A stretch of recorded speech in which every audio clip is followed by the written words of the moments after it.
the speed of sound. Chuck Yeager did it in the 40s, and in the 50s, the British and the French were independently thinking of a supersonic airliner. They came together in 1962 to form a joint venture to produce what became Concorde. And it was in 1969 that the aircraft first flew. The aircraft entered commercial services in 1976. So, you know, people look at Concorde with a sense of admiration. It's always got this sense of beauty and speed about it. The world was at Concorde's command. I do the New York Times crossword puzzle. We got to London before I finished it.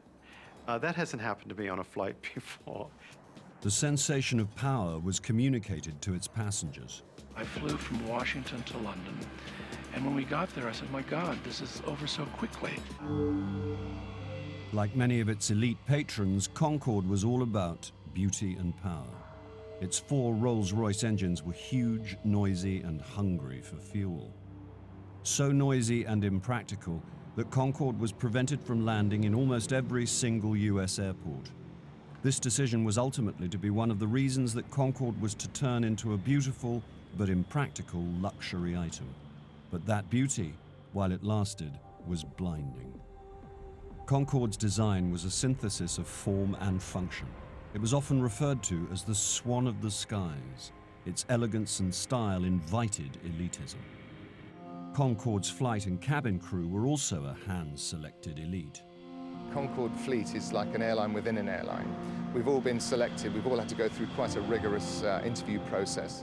It took years of working through the ranks before one was selected to fly on Concorde. It required lifelong dedication and a passion for the plane. When I was a little girl, I used to watch the aircraft fly overhead, and I always dreamed that someday I'd be on board it, and I never really thought that my dream would come to fruition until I came to work for British Airways, and then that's all I wanted to do. I think I'll miss the people that I see on a regular basis, because it is almost like a flying club for our regular passengers. We get to see them an awful lot of the time, and we get to know them by their names and recognise them, and the same for them for us. And it'll be strange not seeing them once a week. It was during my time at Pilot Training College when I was studying for my finals. I was watching a little black and white television in the corner of the study room, and that's when I first saw Concorde fly for the first time. It was the first flight of the British constructed airplane. I decided then I wanted to be a Concorde pilot. Suave Concorde pilots were the ultimate elite, and they knew it. There have been fewer British Airways Concorde pilots than there have been American astronauts. You know, what's the feel like? Famous in my lunchtime. Whenever there's a vacancy on Concorde for a pilot, we get far more applicants than there are positions, and so seniority comes into play. And we put them through a training course for 6 months compared to just 2 to 3 months for a conventional airplane. That's because the aircraft is more complex, because the aircraft flies at normal heights and at twice the height of conventional airplanes, normal speeds and at twice the speed of sound. It's rather like 4 aircraft rolled into one. There are almost 4 times as many systems. Well, the airplane is a piece of magic. I mean, it's a magical piece of engineering. It's something that it's a real one-off. As I say, it's extremely special in all sorts of ways. The transition to supersonic flight is a non-event. You don't even notice it's happening. One minute you're flying along subsonic, the next minute we're at Mach 2 at 60,000 feet.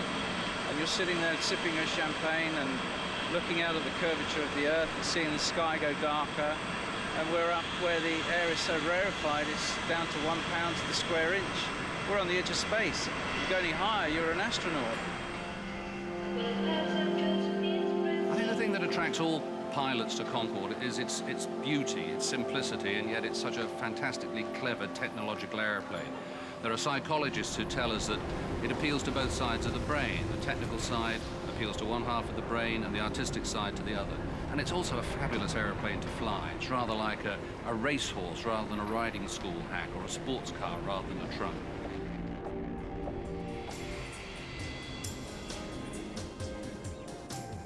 Hello, good morning, welcome. Welcome aboard Concorde.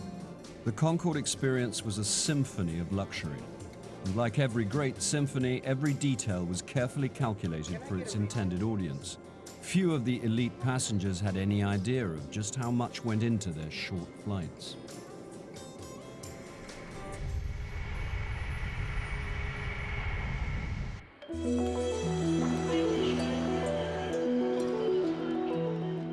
The Concorde experience was like no other. It began the second you checked in.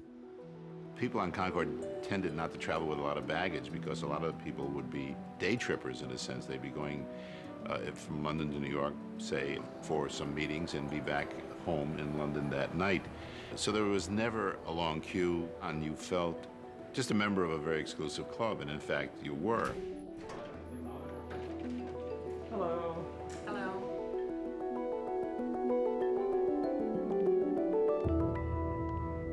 They take your coat, they take your belongings, put it to the side, and you just come into a very large, swank kind of a lounge with leather seating, sofa lounge chairs and whatnot. There's a big bar to the right with all top shelf liquor. Just before takeoff, we offer a canapé service before the passengers board the aircraft with champagne, which is sort of the start of the Concorde experience.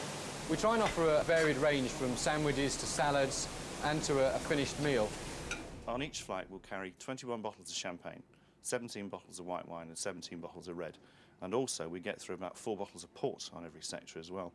For some reason or other, our Concorde passengers have always been partial to our ports. They were even more partial to champagne. We're currently using somewhere in the region of about 200 cases of champagne a month, which is quite a lot. We get through an absolute bucket load of champagne every year. I say to everybody that champagne's about 1/7 of my volume and about 1/3 of my budget. These selections came directly from Concorde's own wine cellar, which opened in 1987.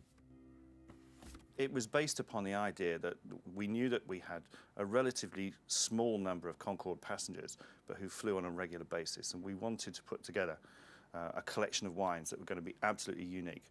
No other airline in the world was going to have anything like this, and that's how it's been ever since. There's no doubt that Concorde passengers are a discriminating bunch of people. Everything about the operation has to be prestigious. Good morning, ladies and gentlemen, and welcome to the Concorde room. Flight 2 today will be under the command of Captain Mills. One of the beauties of Concorde is its elegance, its class, its style, and its apparent simplicity. To our customers, it's minimalist to an extent. We offer the best cuisine, the best wines, the best service in the air. Rather like the elegant Swan, looks beautiful on the top. There's an awful lot of paddling goes on underneath. And to prepare Concorde each day for flight is a major operation. My colleagues in engineering will be starting to prepare the aircraft several hours before departure. The flight crew report 1 hour and 40 minutes before the flight.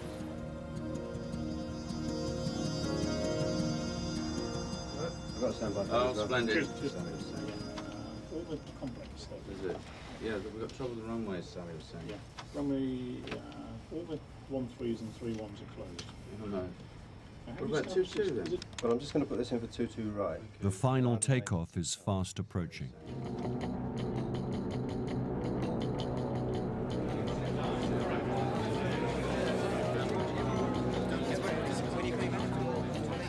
Well, he was last night. He's last I've done a lot of Concorde flights in my time, over 200, and I also have a few Guinness World Records using Concorde, including fastest around the world. And in the early days, I tried to promote this wonderful flying machine. And today it's a disgrace that we are having this so-called party. To me, it should be a wake, basically. 93 Heavy, taxi Alpha Golf Zulu to 31 left. First Concorde was back in October of '77. He landed on runway 4 left. It was a pretty big news event at the time. A lot of media, a lot of helicopters in the area, a lot of people out there on the field, and it was a pretty exciting time. The time has come, ladies and gentlemen. British Airways invites all those passengers that are booked on the BA 002 to board Concorde for the very last time.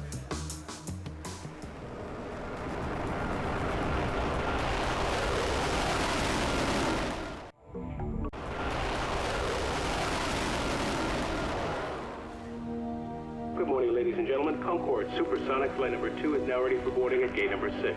At this time, I'd like to welcome on board passengers seated in rows 11 through 26.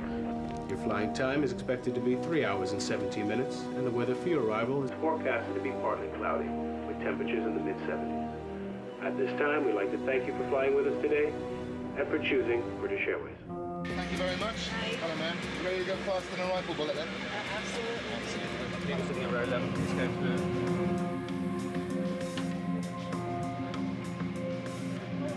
You know, it was a designer plane, so there was lots of room, lots of pillows, lots of blankets.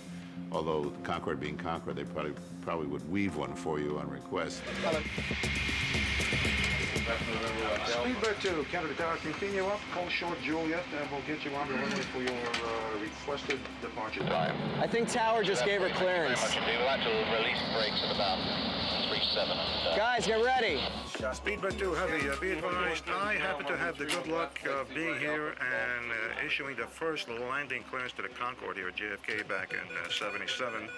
Just want to say it's been wonderful working with your aircraft, and good luck to all the crews, and we're going to miss you. Well, we're very, very grateful indeed for all your help, especially over such a long period. It's been great knowing you, and we're going to miss you a lot. Speedbird 2 Heavy, Canada Tower, wind 310 at 12, maintain 4,000, cleared for takeoff. That's the last time Concorde will ever be cleared from JFK for takeoff.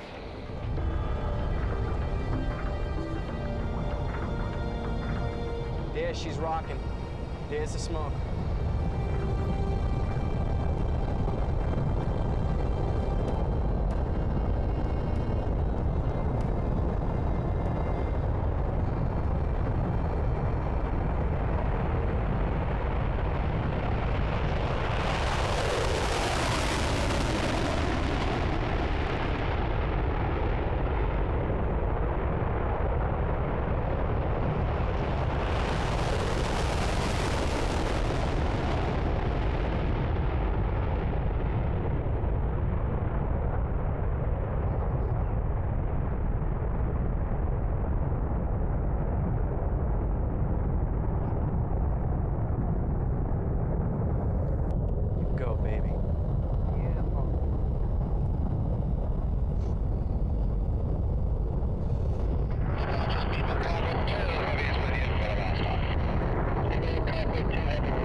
It's just unbelievable, and I just heartbroken. Can't believe that it's it. It's over.